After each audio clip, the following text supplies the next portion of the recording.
કારણ કે કૃષ્ણ વધ કરવાના જ છે કંસનો. તો હવે કઈ રીતે થાય છે તે આપણે હવે જોઈએ. કંસની ગભરામણ. રાજકુમારી આ વખતે યાદવોની રાજધાની મથુરામાં હતી અને મથુરાનો રાજા ઉગ્રસેન હતો.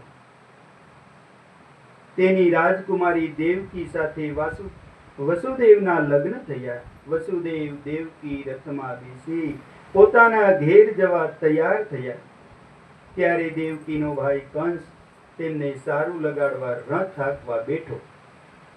રથ જતો હતો ત્યારે માર્ગમાં આકાશવાણી સંભળાઈ. આ આકાશવાણી દેવો દ્વારા કરવામાં આવી હતી.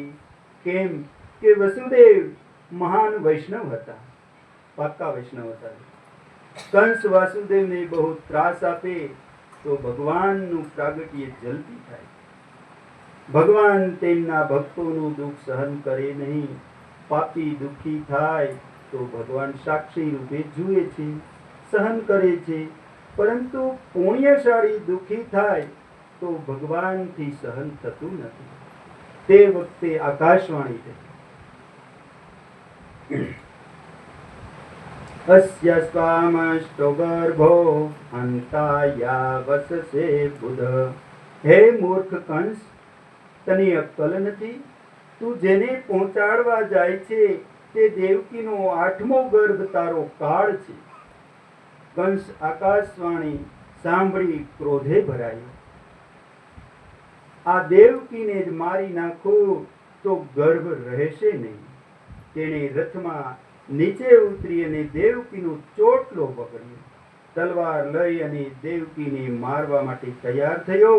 ત્યારે વાસુદેવ કંસને સમજાવતા કહે, તમે આ શું કરો છો? અરે, જેનો જન્મ થયો છે તેને મરવું તો પડે જ છે. મરણનું નિવારણ અશક્ય છે. મહાપુરુષો મરણને સુધારવા પ્રયત્ન કરે છે. જેનું મરણ સુધરે છે તે ફરીથી કોઈ માતાના પેટમાં જન્મ લેતો નથી. મરણને ટાળવું શક્ય નથી. આથી મરણને સુધારવાનો પ્રયત્ન કરો. વાસના અને વેરથી મરણ બગડે છે. વાસના અને વેરનો વિનાશ કરો. દેવકીને મારવાથી તમે કંઈ અમર થવાના નથી. તમે તમારી બહેનને મારશો નહીં. વસુદેવ કંસને ઘણો સમજાવવા પ્રયત્ન કર્યો, પણ કંસે કહ્યું, તમારું જ્ઞાન તમારી પાસે રાખો. અમુક જો માણસમાં આસુરી વૃત્તિ આવી જાય ને તો પછી કોઈનું માનવું મુશ્કેલ છે. શું કામે કે એને એમ લાગે કે હું જે કરું એ જ ઠીક છે. તો આને ઘણો સમજાવ્યો કે ભાઈ તું મારમાં, કારણ કે તો દેવકીને તાર મારવા આમાં હું તને મળશે, એનું તો આટલું સંતાન તને મારશે. બધી રીતે એને સમજાવવાનો પ્રયત્ન કર્યો. તો પણ એને કહે છે કે ભાઈ તમારી શિખામણ તમારી પાસે રાખો, કે મારે જોતી નથી. હું તમારો ચેલો નથી. આથી વાસુદેવે કહ્યું, આ દેવકીથી તો તમારું મરણ નથી ને? કંસ જવાબ આપે છે, ના, દેવકી મારું મરણ નથી, પણ તેના 8મા ગર્ભથી મારું મરણ છે. તેથી વસુદેવ કહે છે, તો હું તમને વચન આપું છું કે દેવકીને ત્યાં જેટલા બાળકો થશે તે બધા હું તમને આપીશ. કોઈ કઈ વસ્તુ માને નહીં તો એમ કે ને કે ભાઈ તમે એ વસ્તુ કરો માં, પણ આ જો આમની કરો તો તારે હું તમને આ પ્રમાણે કરી દઈશ. એમ આને એક આશ્વાસન દીધું, એક વિશ્વાસ દીધો. તું દેવકીને મારીશ તો જગતમાં તારી અપકીર્તિ થશે, અને જેની અપકીર્તિ થાય છે તે જીવે છે છતાં મરેલો છે. પછી શું છે કે એને ઓલું નો રહીએ. માણસ જીવતો હોય પણ જો એનામાં જે શૌર્યતા હોય, જે ઉત્સાહ હોય, આનંદ હોય, તો એ માણસ જીવતો હોય પણ એને જીવનમાં જો આ કાંઈ ન હોય ને તો એ મરેલો બરાબર સમજવાનો હોય. એટલા માટે કીધું કે બીજું આ તું કરીશ તો આનું ફળ સારું નથી. અને તેની અપકીર્તિ થાય છે. તે જીવે તે છતાં મરેલો છે. કંસને વસુદેવની આ દરખાસ્ત ગમી. તેણે વિચાર્યું કે હું સ્ત્રી હત્યાના, બહેનની હત્યાના પાપમાંથી બચીશ. મગજમાં આવી ગયું કે ભાઈ આ વાત સાચી છે કે જો આને દેવકીને મારીશ તો મને બ્રાહ્મણને મારી તો બ્રહ્મ હત્યાનો પાપ લાગે. એમ જો બેનને આપણે મારી તો એ બહેનની હત્યાનો પાપ લાગે. એટલે કે એને મગજમાં આવી ગયું કે આ બરાબર વાત છે, તો આપણે એને મારવું ન જોઈએ. આમ વાસુદેવજી કંસને વચન આપી અને દેવકીને કંસના ત્રાસમાંથી છોડાવી અને ઘેર લાવ્યા.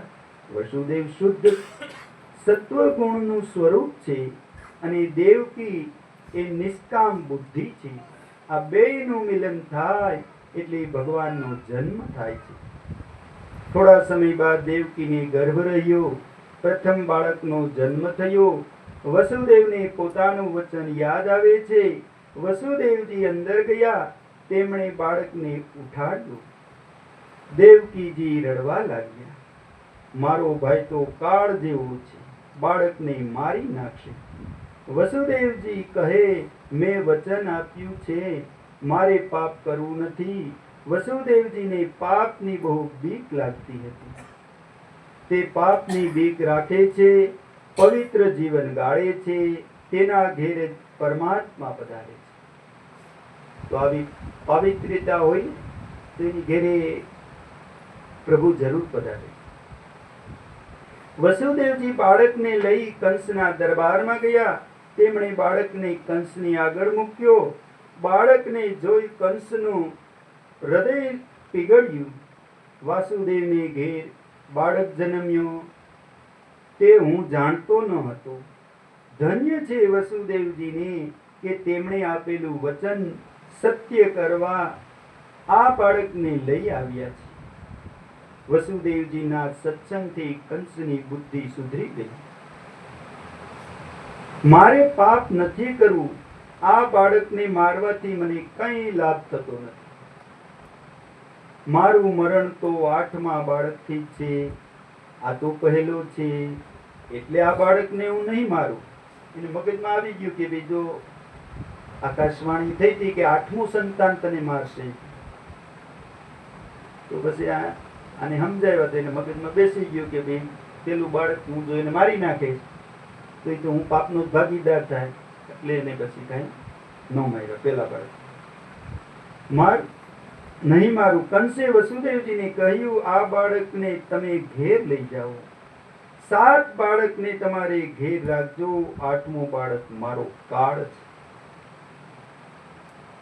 આટલા જો કે તમે મગજમાં થોડુંક કે જો કોઈ પણ માણસને બેસી જાય અને એ વાત એની હકીકત લાગે તો એ આવું કૃત્ય કરતો હોય તો પણ તે અટકે. શું કામે કે એને સારા વિચારો મળ્યા છે, સારું વાતાવરણ મળ્યું. એટલા માટે કે કાંઈ વાંધો નહીં, તમે એ વાત કરી બરાબર છે. 7 સંતાનને તમે લઈ જજો અને 8મું સંતાન કે મારો કાળ છે, 8મું સંતાન થઈ ગયું તે મને સુપ્રત કરજો. વસુદેવ બાળકને લઈ પોતાને ઘેર આવ્યા. દેવકીને આનંદ થયો કે 7 છોકરાઓ જીવશે એવું લાગે છે. કારણ કે એને તો પેલા તો એવો ડર લાગી ગયો દેવકીજીને કે ભાઈ આ તો જેટલા મારા બાળકો થાય અને 8મું સંતાન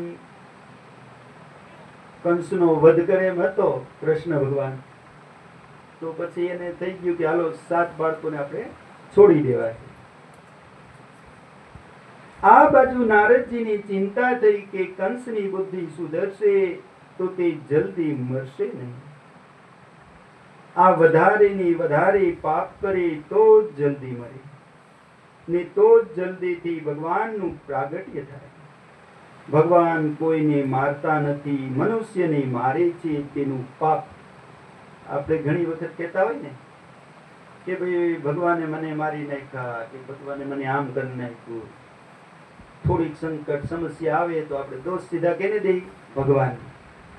પણ ભગવાન ના આપણે એક વાલા દીકરા છે, એના દુશ્મન તો નથી. આપણે આપણા બાળકોને કાંઈ એવું કામ ન કર્યું હોય તો કોઈ દી એને સજા દે ન દે, એમ આપણને પણ ભગવાન ન સજા દે.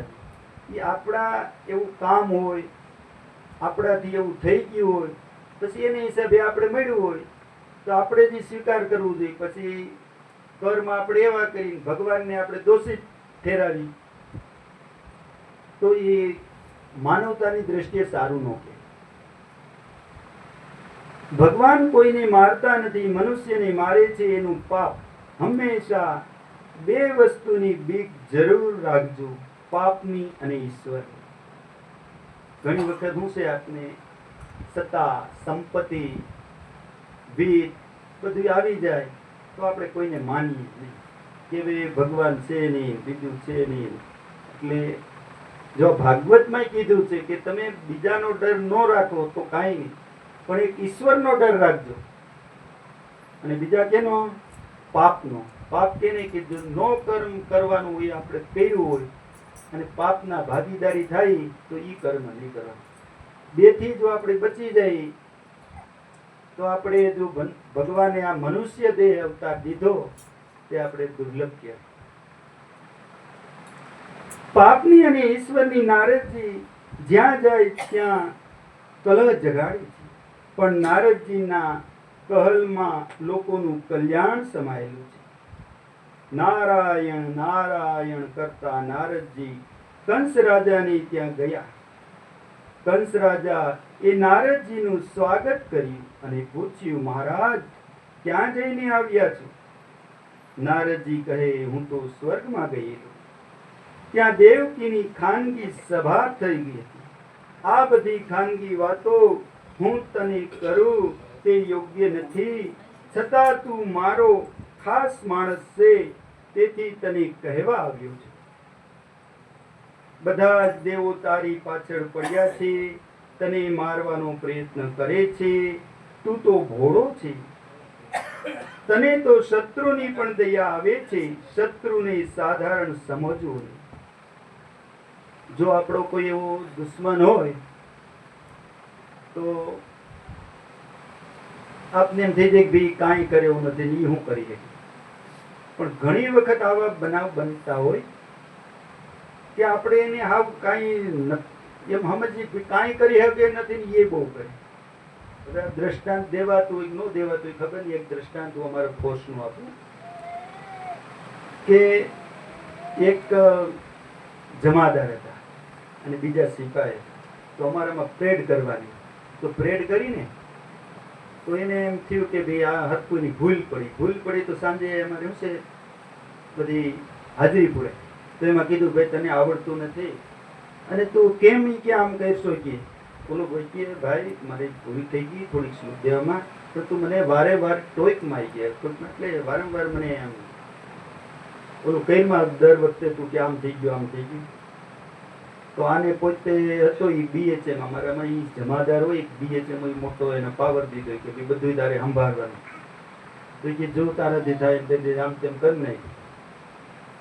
પછી ઓલાને કેવું મગજમાં બેસી ગયું, ધ્યાન રાખજો કે એની પાસે હથિયાર સવારે લેવાનું કે 4 વાગ્યામાં નહીં ગયા બધા. એને હથિયાર ખુદાને ખાસીને ખાલી હાથ આવ્યો 2-5. છઠ્ઠે દિવસે એની પાસે હથિયાર આવ્યું તો વહેલો ઉઠી અને આવ્યો હોય કે ભાઈ હજી ટાઈમ નથી થયો, અત્યારે કેમ લેવાયો? એને વાત કરી કે ભાઈ મને તો એમ કે ટાઈમ થઈ ગયો. પછી પાછો ટાઈમ થયો એટલે જોઈને અને પાછો સીધો હથિયાર લઈને અગાસી ઉપર જઈએ કે હવાલદારે ખીજાણો તો થોડું એની પાસે અને જોઈએ એવું કે ઈ છે કે નહીં. વચ્ચેના ગાળામાં સમય પહેલા મળ્યો ને એમાં જોઈને બી કઈ બરોબર હોતો હતો એ કે આ ઈ છે. સીધો હથિયાર લઈને ઉપર 3જે માળે જઈને આમ પડકું ફેરેલો હતો, સીધી 3 ગોળી મારતી. ત્યાંથી નીચે આવતો હતો ત્યાં ઓલું કે ભાઈ હું કર્યું એને જ. બીજા 2 હતા એને એક હારે 4 ને ઠાર હતી. પાછો પોતે હથિયાર લઈને એમને ઊભો રહી ગયો. એ કે ત્યાં તો બધા હિન્દીવાસી હોય. એ કે જો મેરે કો કરના થા મેં કર લિયા, અબ મેરા જો કરના હે કર લો. એમ કરીને હથિયાર મૂકીને આવ્યા હતા. પછી બધી માણસો ભેગું થયું. પણ જેની જાન વહી ગઈ બિચારા કેવા કકડતા રજડતા હોય, કેટલા 4 રાજ્યમાં ટપીને આવ્યા હવે એક નાની એવી વાત છે, થોડો ગુસ્સો થઈ ગયો, થોડુંક ઊંડું ભરાઈ ગયું તો કેવા બનાવ બની ગયા. એટલે ક્યારેય દુશ્મનને આપણે હલકો નહીં સમજવાનું, કાંઈ નથી કરી શકીએ. અને બનતા સુધી કોઈની હારે કાંઈ આપણે કરવાની નહીં, ઝઘડા કે ઝંઝટ કે બીજું કાંઈ. એમાં બધાનું સ્વાર્થ સારું છે. આ બાજુ કંસ નારદજીની ચિંતા થઈ કે કંસની બુદ્ધિ સુધરશે તો તે જલ્દી મરશે નહીં, અને વધારે પાપ કરે તો જલ્દી મરે અને તે જલ્દીથી ભગવાનનું પ્રાગટ્ય થાય. ઈશ્વર નારદજીને ત્યાં જાય છે અને કલહ જગાડે છે, પણ નારદજીના કલહમાં લોકોનું કલ્યાણ સમાયેલું છે. બધી જ ખાનગી વાતો હું તને કરું તે યોગ્ય નથી, છતાં તું મારો ખાસ માણસ છે, તેથી તને કહેવા આવ્યો છું. બધા જ દેવો તારી પાછળ પડ્યા છે, તને મારવાનો પ્રયત્ન કરે છે. તું તો ભોળો છે, તને તો શત્રુની પણ દયા આવે છે. શત્રુને સાધારણ સમજવો નહીં. વ્રજમાં નંદ વગેરે ગોવાળિયા છે અને તેમની પત્નીઓ છે, તે બધા જ દેવદેવીઓ છે. વળી વાસુદેવ અને તેના સંબંધી મિત્રો એ બધા પણ દેવો છે અને છુપી રીતે આવે છે, માટે તારે તેમની વાતોમાં ફસાવું નહીં. દેવોની ભાષા ગુંઢાર્થથી ભરાયેલી હોય છે. દેવકીનો 8મો પુત્ર પહેલેથી ગણાય અને છેલ્લેથી પણ ગણાય. ખરો 8મો ગમે તે થઈ શકે. હવે આ બાજુથી ગણો તો 8મો થાય, આ બાજુથી ગણો તો 8મો થાય.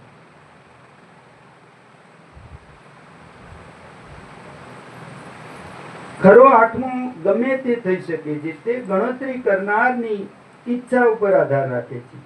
તે બાળકને પાછો આપીને મોટી ભૂલ કરી છે. કંસ નારદજીને પૂછે છે, મહારાજ, ત્યારે એકે એક બાળકને મારી નાખ્યું.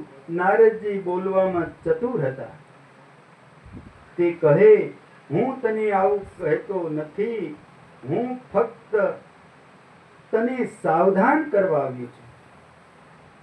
ઘણી વખત વાત કરતા હોય ને તો એ રીતે કરે ને કે ભાઈ એક બાજુ આમ હારી હારી વાતો કરે ને પછી પાછળથી બીજું કરે.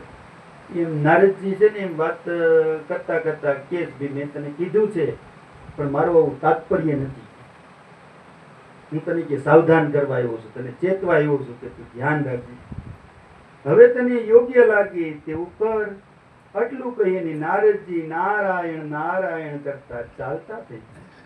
કંસ વિચારમાં પડ્યો છે. સંત કોઈ દિવસ એવું કહે નહીં કે તું બાળકને માર, પણ એમનો કહેવાનો ભાવ તો એ જ હતો. કંસ વસુદેવને બોલાવ્યા. માતા પિતાને દેખતા જ કંસે બાળકની હત્યા કરી. પછી વસુદેવ દેવકીને કારાગૃહમાં રાખ્યા. એમની સંપત્તિનો અને સંતતિનો નાશ કરી.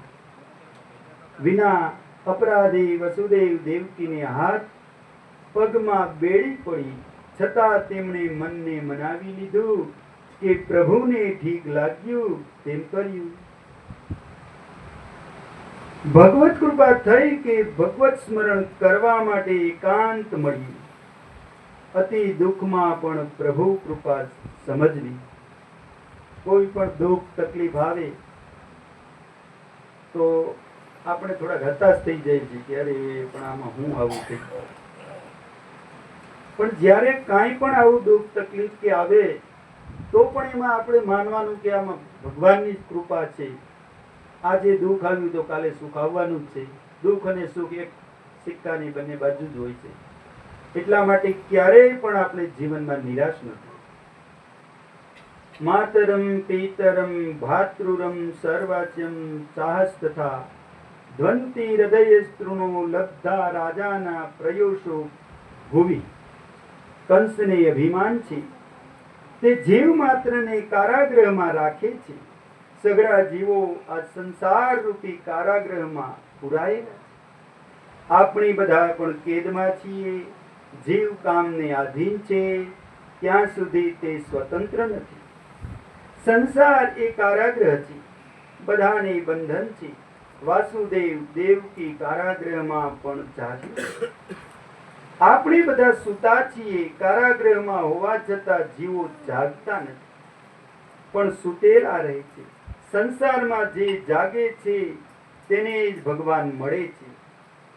જાગત હૈ સો પાવત હૈ, જો સોવત હૈ ઓ ખોવત હૈ.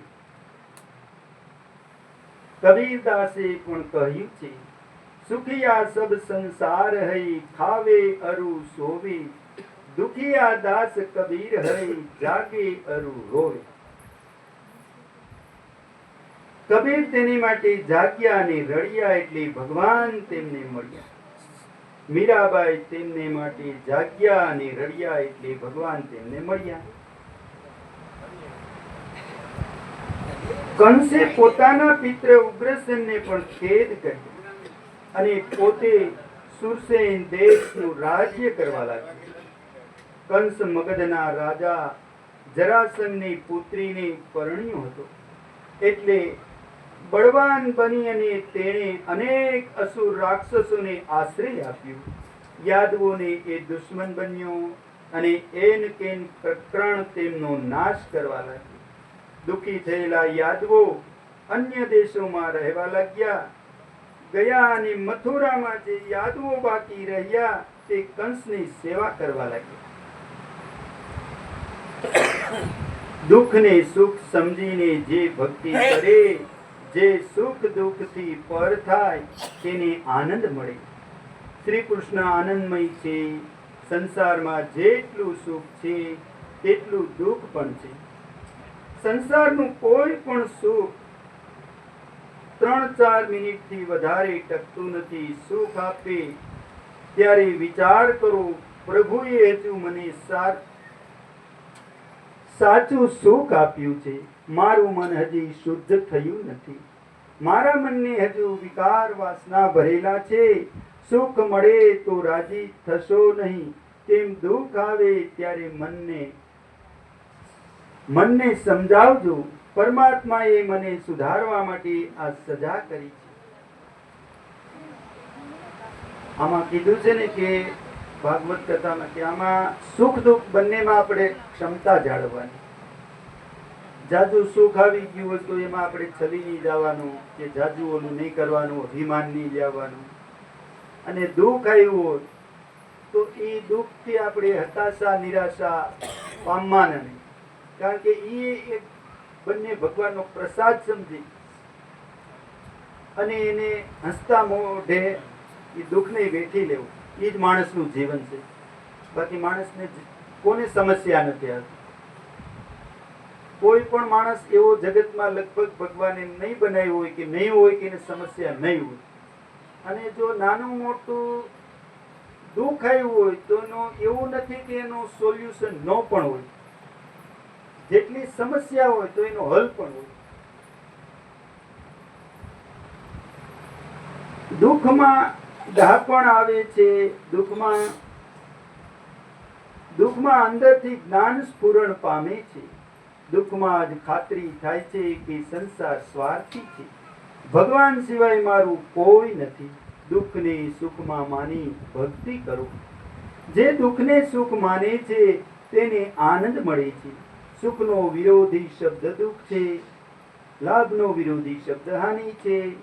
માનનો વિરોધી શબ્દ અપમાન છે. આનંદનો વિરોધી શબ્દ કોઈ ભાષામાં નથી. આનંદ એટલે અપરંપાર. એમ આપણે જીવનમાં એનો કોઈ વિરોધી ભાષા જ નથી. આનંદ એટલે આનંદ જ. શ્રી કૃષ્ણ આનંદ સ્વરૂપ છે.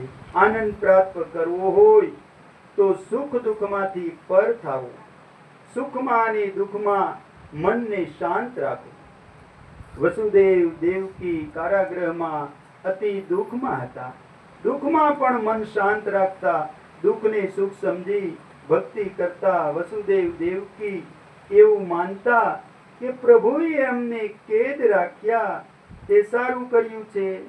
પ્રભુની અમારા ઉપર કૃપા થઈ છે.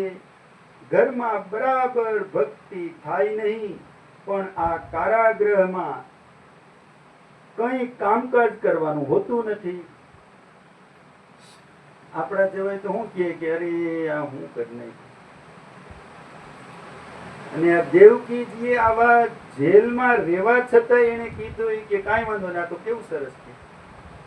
ઘરે હોય તો કેવું કામની કાજની પરિવારની ચિંતા ને બધું હોય, તો કે આપણે કાંઈ વાંધો નહીં, અહીંયા બેઠીને ભજન કરશું. એટલે જો જેને કાંઈ પણ કરવું હોય ને એની ક્યાંય સુખ દુઃખ વ્યાધિ કાંઈ ચિંતા રહેતી જ નથી. હું કામ એને પ્રભુ પ્રત્યે દ્રઢ વિશ્વાસ છે. તો જેલમાં જેને શાંતિ માની છે તો બીજું એને ક્યાં અડચણ આવે? કયો બીજું કેને કોઈને ગમે? છતાં એમ કીધું કે ભાઈ કાંઈ વાંધો, ન્યાય અમે ભગવાન સારી રીતે કરશે. તેથી સતત પરમાત્માનું ધ્યાન થાય છે. વસુદેવ દેવકીજી ભગવાનનો ઉપકાર માને છે. કંસે દેવકી વસુદેવના 6 બાળકોની હત્યા કરી. માયાનો આશ્રય લીધા વગર પરમાત્મા અવતાર ધારણ કરી શકતા નથી. શુદ્ધ અવતાર થઈ શકતો નથી. પરમાત્મા શુદ્ધ સ્વરૂપે આવે તો જેને તેના દર્શન થાય તેને મુક્ત મળી જાય. દુર્યોધનને દ્વારિકાધીશ સ્વરૂપમાં દર્શન થયા ત્યારે માયાના આવરણ યુક્ત પરમાત્માના દર્શન થાય, તેને મુક્તિ મળતી નથી. વિચાર કરો કે પરમાત્માના અવતાર વખતે આપણે પણ કીડી મકોડા કંઈક પણ હોઈશું, આપણને પણ કદાચ પરમાત્માના દર્શન થયા હશે, છતાં આપણને મુક્તિ મળતી નથી. દેવકીને 7મો ગર્ભ રહ્યો. જે ગર્ભથી બલરામ જન્મ્યા, યોગ માયા આવ્યા છે. યોગ માયા દેવકીના 7મા ગર્ભને રોહિણી જેના ઉદરમાં સ્થાપાવે છે. રોહિણી સગર્ભતા થયા અને દાઉજી મહારાજ પ્રગટ થયા છે. પરમાત્મા બલરામને કહે છે, મોટા ભાઈ તમે આગળ જાઓ, પછી હું આવીશ. બલરામ શબ્દ બ્રહ્મનું સ્વરૂપ છે. યોગ માયાને પરમાત્માએ આજ્ઞા કરી, મારા 2 કામ તું કર. દેવકીના પેટમાં જે 7મો ગર્ભ રહ્યો છે તેને ત્યાંથી ઉઠાવી નંદ બાવા ગોકુળમાં રોહિણીને ત્યાં તું પધરાવ. અને બીજું કામ તું યશોદાને ત્યાં કન્યા રૂપે જન્મ લે. હું કારાગૃહમાં પ્રગટ થઈશ. મારા પિતા વાસુદેવ મને લઈને ગોકુળમાં આવશે અને તને લઈ અને પાછા મથુરા જશે. કંસ તને મારવા પ્રયત્ન કરશે, પણ તું તેના હાથમાંથી છટકી જજે. જગતમાં તારી અનેક રૂપે પૂજા થશે. બલરામ એ બ્રહ્મનું સ્વરૂપ છે. શબ્દ બ્રહ્મ પહેલા આવે છે, પછી પરબ્રહ્મ આવે છે. શ્રી કૃષ્ણ આવે, દાઉજી ગોકુળમાં આવે, તો પરબ્રહ્મ શ્રી કૃષ્ણ પણ ગોકુળમાં આવે. ભગવાન જગતમાં આવે છે ત્યારે ભગવાનને પણ માયાની જરૂર પડે છે. જીવ માયાને દાસ થઈ અને જગતમાં આવે છે, જ્યારે પરમાત્મા માયાને દાસી બનાવીને સાથે લઈને આવે છે. વ્યવહારમાં માયા વગર કાંઈ કામકાજ થતું નથી. સંસાર માયામય છે. સંસાર વ્યવહારમાં માયાનો ઉપયોગ કરો, પણ માયાના ગુલામ ન બનો.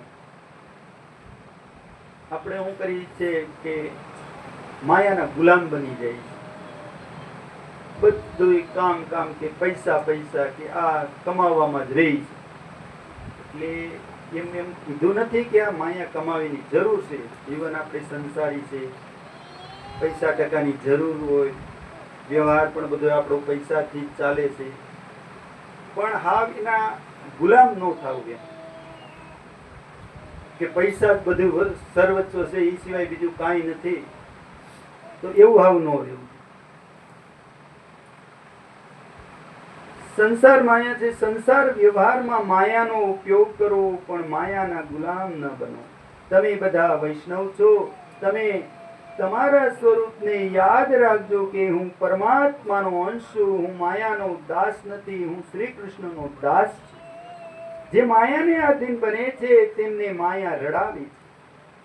જે વિવેકથી માયાને ઉપયોગ કરે છે તેને માયા ભક્તિમાં પણ આનંદ આપે છે. માયા શરૂઆતમાં સુંદર લાગે છે, પણ જીવ જેવો તેને આધીન થયો કે માયા રાક્ષસી થઈ જાય છે, માયા એને મારે છે. ભાદ્રપદ માસમાં તિથિ વગેરે લખીને પ્રાગટ્ય થયું છે. બોલો શ્રી ઉદાસજી મહારાજ કી જય. રોહિણીએ બલરામને જન્મ આપ્યો. બલરામે નિશ્ચય કર્યો કે શ્રી કૃષ્ણ પ્રગટ થશે, શ્રી કૃષ્ણના દર્શન થશે, શ્રી કૃષ્ણને આંખમાંથી અંદર ઉતારીશ, પરમાત્માનું સ્વરૂપ હૃદયમાં સ્થિર કરીશ, પછી જગતને નજર આપીશ. આંખ ગમે તેને આપશો નહીં, જેને આંખ આપો તેને મન આપવું જ પડશે. જશોદાને ચિંતા થાય છે કે આ બાળકને કોઈની નજર લાગી છે કે શું, આંખ ઉઘાડતો નથી.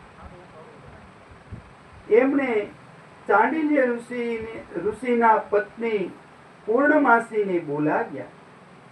તમે બાળકની નજર ઉતારો.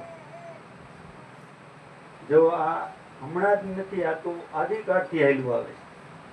કાંઈ પણ માણસ, કોઈ બાળક બીમાર થયું હોય તો માને તો પેલી ચિંતા હોય જ કે આ શું થયું, કોઈની નજર લાગી કે કેમ થયું. પછી જે નજર ઉતારતા હોય, આપણે અત્યારે કોઈ બીજું ત્રીજું કરીએ છીએ કે થોડોક મરચા હાથે કંઈ ઘણું કરીએ છીએ, પણ એને ક્યારેય આ પેલા હતું. આપણને તેમ થતું હતું કે હમણાં છે, પણ આ બહુ આદિકાળથી આવેલો. તે આંખ ઉઘાડતો નથી. પૂર્ણમાસી આવી બાળકને જોઈ અને કહે, યશોદામાં, આ બાળક તો આંખ બંધ કરી અને કોઈનું ધ્યાન કરે છે. આ બાળકના પગલા બહુ સુકન્યાળ છે. મને એવું દેખાય છે કે થોડા દિવસોમાં તારે ઘેર પણ દીકરો થશે. યશોદાજી કહે છે, આજ સુધી ઘણા પ્રયત્નો કર્યા પણ કંઈ સારાવાના થયા નથી. હવે તો હું 55 વર્ષની થઈ છું. હવે દીકરો શું થાય? માણસને આમ લાંબો કાળ ગયો જાય પછી હું આશા વહી જાય કે હવે સારું કાંઈ નહીં થાય. પણ જો આપણા દિવસો ખુલે તો ભગવાન પાસે કોઈ અશક્ય વસ્તુ છે જ નહીં કે આ નહીં થાય. મેં તો આવું માની લીધું છે કે ગામમાં જેટલા બાળકો છે તે બધા મારા છે. હવે દીકરો થાય તેવી મને કોઈ આશા નથી. યશોદા એટલે જે બીજાને યશ આપે પોતે લે નહીં. યશોદા સર્વને રાજી કરે છે. સર્વને યશ આપો અને અપયશ તમારા માથે રાખો. અત્યારે આપણાથી એનું વિરુદ્ધ હતું. આપણે કાંઈ કે થોડું કામ કરીએ તો આપણે શું કહીએ કે મેં કર્યું. અને આ જો ત્યારના કાળમાં ગમે એટલું કરે યશોદાજી હતા તો એને કીધું ગમે સારું કામ થતું તો આ બધે લોકોનું છે, ને જો કાંઈ એવું કામ થઈ ગયું તો કે મારું છે. એટલે એ ખરાબ કામ પોતે સ્વીકારતા અને સારું કામ યશ બીજાને આપતા. પરમાત્મા પ્રસન્ન થશે. બગડે તે મારા પાપથી અને સુધરે તે મારા આશીર્વાદથી. આમ બીજાને યશ આપે તે ભગવાનને બહુ ગમે. બીજાને અપયશ આપો તે પ્રભુને ગમતું નથી. જીવ એવો દૃષ્ટ છે કે પોતાના માથે યશ રાખે અને અપયશ બીજાને માથે ઢોળે છે. નંદ એટલે સર્વને આનંદ આપે છે. વાણી, વર્તન અને સદાચારથી જે સર્વને આનંદ આપે તેને ત્યાં પરમાત્માની પધરામણી થાય છે. નંદ બાવા સર્વને આનંદ આપતા, તેથી આખું ગામ નંદ યશોદાને આશીર્વાદ આપે છે. તમારા ઘેર દીકરો થાય, જેને સર્વના આશીર્વાદ મળે તેને ઘેર સર્વેશ્વર વધારે. યશોદા મૈયા બહુ સરળ છે, ભોળા છે. ભોળાની ગોદમાં જ ભગવાન રમે છે. ગઠિયાને ઘેર તે જતા નથી. આપણે ઘણી વખત કહીને કે ભાઈ હવે એનામાં કાંઈ નથી, આવો છે તેવો છે. ભોળા માણસની આપણે કદર નથી કરતા. પણ એનો ભોળા માણસો હોય ને અમુક એની ભગવાન પ્રત્યેની નિષ્ઠા પાકી હોય, કે ક્યારેય ચૂકે નહીં. આમ હંમેશા જો તમે આ મીરાબાઈ, નરસિંહ મહેતા, એ બધા સંતો જો તો એ ભોળા જ હતા. છતાં એની ઘેરે જો ભગવાન, હવે આ નરસિંહ મહેતાને ક્યાં એવું કઈ હતું, બહુ કઈ જાહો જલાલી હતું, છતાં એનું ઇતિહાસમાં નામ છે અત્યારે. અને કોઈ માનો કે એવા રૂપિયા વાળા હોય, પૈસા વાળા હોય, કોઈનું ઇતિહાસમાં નામ છે નથી. હું કામે કે એને એવા પ્રભુ પ્રત્યે એવા દ્રઢ વિશ્વાસથી, નિષ્ઠાથી અને ભક્તિ કરેલી. આ વ્રજવાસીઓ બહુ ભોળા છે. પાપ કરી અને પૈસા કમાવાની એમને અક્કલ નથી. ભાજી ભાખરીમાં સંતોષ માને છે. જીવન બહુ સાદું છે. લાલાને ગોકુળ ગમ્યું છે. તેઓ પ્રગટ થયા મથુરામાં, પણ ખરો આનંદ તો વ્રજવાસીઓએ આપ્યો છે. વ્રજવાસીઓના કુલ ગુરુ છે ચાંડિલ્ય ઋષિ. બધા જ ગોવાળો કુલ ગુરુ ચાંડિલ્ય ઋષિ પાસે આવે, મહારાજ કંઈક કરો કે જેથી નંદજીની ત્યાં દીકરો થાય. ચાંડિલ્ય ઋષિ કહે, છેલ્લા 12 વર્ષથી હું રોજ સંતાન ગોપાલ મંત્રમાં જપ કરું છું અને તેનું પુણ્ય નંદ બાવાને આપું છું. નંદ બાવા જન્માક્ષરમાં પુત્રનો યોગ છે, પણ મંગળ બહુ નડે છે. વ્રજવાસીઓ કહે, મહારાજ અમને પણ કંઈક આજ્ઞા આપો તો અમે પણ કંઈ કરીએ. ચાંડિલ્ય ઋષિ કહે, આખું ગોકુળ ગામ નિર્જળા એકાદશી વ્રત કરે અને તેનું પુણ્ય નંદ બાવાને આપે તો જલ્દી બાળક થાય, એવો યોગ છે. ચાંડિલ્ય ઋષિના કહેવાથી બધા જ નિર્જળ એકાદશીનું વ્રત કરે છે. આપણે સ્વામિનારાયણ સંપ્રદાયમાં પણ નિર્જળ એકાદશીનું બહુ મહત્વ છે. જોકે એકાદશી તો બધા ધર્મમાં મોટી જ છે. આપણને ન ખબર હોય કે ભાઈ ક્યાં ધર્મ કેટલું કીધું, પણ આ સ્વામિનારાયણ ભગવાન પણ આપણા એકદમ કરતા ને હજી પણ ઘણા સંતો છે નિર્જળ એકાદશી કરતા. એમાં ખાવું પીવું ફરાર કશું ન આવે, એકદમ પાણીનો પણ ત્યાગ કરવો. એવી તમે પણ આમાં અમુક એ કરી છે તો એ ખ્યાલ આવે. મેં કરી હતી પણ એના 2-5 વર્ષ પહેલા કરી. શરીરમાં થોડુંક ક્યારેય આવી હેબિટ ન હોય તો આપણા શરીર થોડુંક કાપવા માંડે, થોડુંક એકદમ ચાલવું તો ન થાય, સેલેવથી થોડુંક એવું થાય. પછી જો જેની હેબિટ પડી જાય એને કાંઈ પછી એને નડતું નથી. માટે એકાદશી જો વ્રત થાય તો ગમે એને કરવું ને જવા ન દેવું. બધાય ગ્રંથોમાં, બધાય સંપ્રદાયમાં એકાદશીનું બહુ મહાત્મ્ય કીધું છે. નંદ બાવાને તે ઠીક લાગતું નથી. તેઓ કહે છે, બેટા તું 8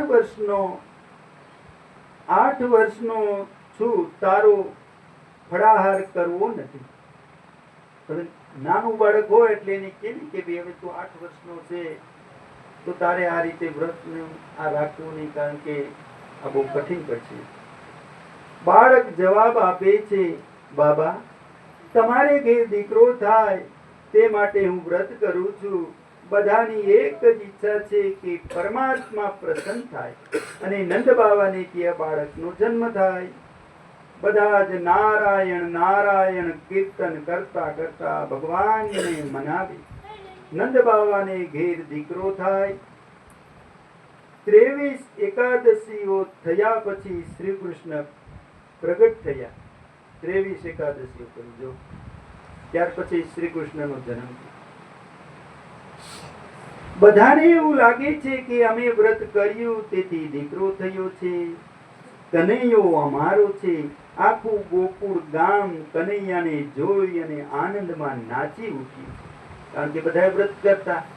સ્વાભાવિક છે કે કાંઈ પણ એવું કામ થયું હોય, સંઘમાં કામ જો થયું હોય તો આપણે શું કહીએ કે બીજો અમારાથી થયું છે. કારણ કે સંઘમાં તાકાત બહુ મોટી છે. એમાં આપણું લાગે છે, મારું ન લાગે. એટલે આમાં ગોકુળમાં બધાને એમ થઈ ગયું કે અમારા વ્રતથી જ આ કનૈયાનો જન્મ થયો.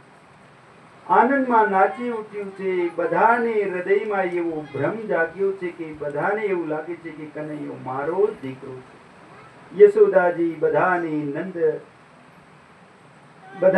વંદન કરી કહે, તમારા આશીર્વાદથી દીકરો થયો છે. હું તો નામની માં છું.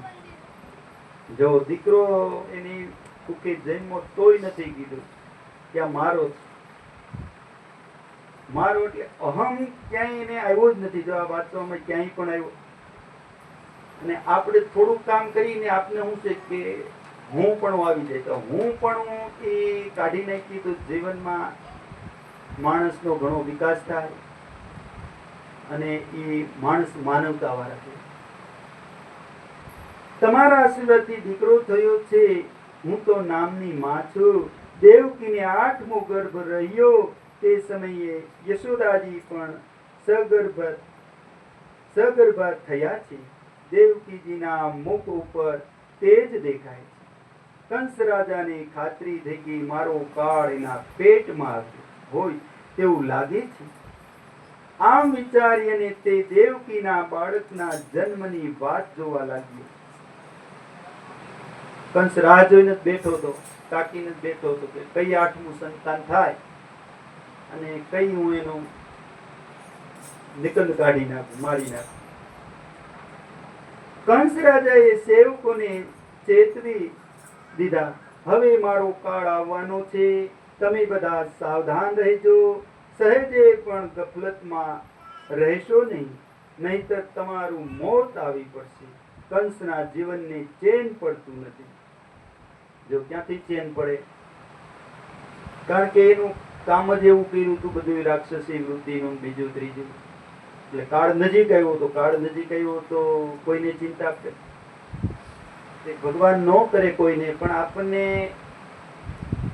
કોઈને પણ કાંઈક એવું થયું હોય કે ભાઈ આમાં જીવલેણ હશે, કોઈ માનો કે એવી શરીરમાં બીમારી આવી ગઈ તો આપને નીંદર નો આવે કે ભાઈ હમણાં જો ને કોરોના હતું, જોયું ને, માણસ પરબરો ગભરાય છે. હવે શું થાય, હવે કેમ થાય, કોઈ પણ ને આ ગભરામણ લાગે. તો આ ગભરામણ થી એનું નિવારણ નથી આવતું. સંકટ સમયમાં પણ જો આપણે હિંમત રાખી પ્રભુનું કામ કરી તો એનું ઘણું નિવારણ સારું, એનું રિઝલ્ટ બહુ સારું મળે. કંસના જીવનની ચેન પડતું નથી. જેમ જેમ દિવસો જાય તેમ તેમ તેના મનમાં ઉચાટ વધતો જાય.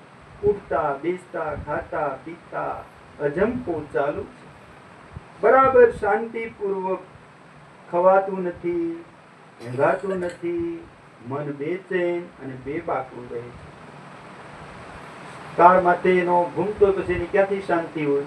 અને પાછો સમાચાર સાંભળી ગયો કે ભાઈ તારું 8મું સંતાન દેવકીજીને આવશે, એ તારો વધ કરશે. તો એને તો બધે અકળામણ જ થાય છે કે હવે શું થાય, નીંદર ન આવે કે ચેન ન પડે, ગમે અરુચિ એને લાગી, ગમે કામ કરે તો એમાં જીવ નો એનો ચોટે. દેવકીને મારી નાખવાનું પણ તે વિચારવા લાગે છે, પણ આ વિચાર તે પડતો મૂકે છે. કંસનું ચિંતન વધ્યું છે. તેને આખું જગત વિષ્ણુમય દેખાવા લાગ્યું છે. દેવોએ પણ જાણી લીધું કે દેવકીના ગર્ભમાં પરમાત્માનો અંશ છે અને તે અવતાર લેશે. આથી સર્વ દેવો એકઠા થઈ અને ભગવાન વિષ્ણુની સ્તુતિ પ્રાર્થના કરવા લાગ્યા. આ સ્તુતિને ગર્ભ સ્તુતિ કહેવામાં આવે છે. હે પરમાત્મા, તમે સત્ય સ્વરૂપ છો. તમને મેળવવાનું શ્રેષ્ઠ સાધન સત્ય જ છે. 3 કાળમાં તમે સત્ય સ્વરૂપે બિરાજમાન છો. સત્ય પ્રગટ થવાના કારણરૂપ છો. સર્વનાશ થવા છતાંય તમારું સત્ય સ્વરૂપ બાકી રહે છે. તમે સત્ય સ્વરૂપે સર્વત્ર દેખાતા હોવાથી અમે તમને પ્રણામ કરીએ છીએ. તમારું શ્રેય કરો, અમારું રક્ષણ કરો. હે પરમાત્મા, તમે આમ તો અજન્મા છો, છતાં ભક્તોના હિત માટે મનુષ્ય અવતાર લો છો. વળી હે પરમાત્મા, તમે લોકોના હિત માટે જુદે જુદે સમયે મત્સ્ય, પૂર્વા, હયગ્રીવ, નૃસિંહ, વરાહ જેવા રૂપો ધારણ કર્યા છે. તેમજ ક્ષત્રિય, બ્રાહ્મણ અને દેવ સ્વરૂપમાં અવતાર લીધો છે. આ બધા જ અવતારો પાછળ તમારો હેતુ મનુષ્યના રક્ષણ માટેનો અને પૃથ્વીનો ભાર હળવો કરવાનો રહ્યો છે. હે પરમાત્મા, તમને અમારા કોટી કોટી પ્રણામ.